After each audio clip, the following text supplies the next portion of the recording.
பரலோகத்தின் பிதாவே, உம்முடைய குமாரனாகிய இயேசு கிறிஸ்துவின் நாமத்தில் நான் ஜெபிக்கிறேன். உம்முடைய சமாதான வாக்குத்தத்தத்திற்காக ஸ்தோத்திரம்.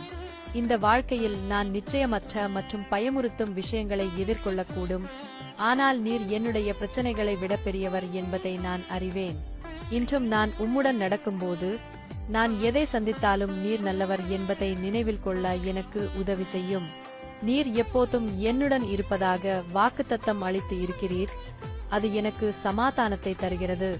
இயேசு கிறிஸ்துவின் நாமத்தில் ஜெபிக்கிறேன் எங்கள் நல்ல பிதாவே. ஆமென்.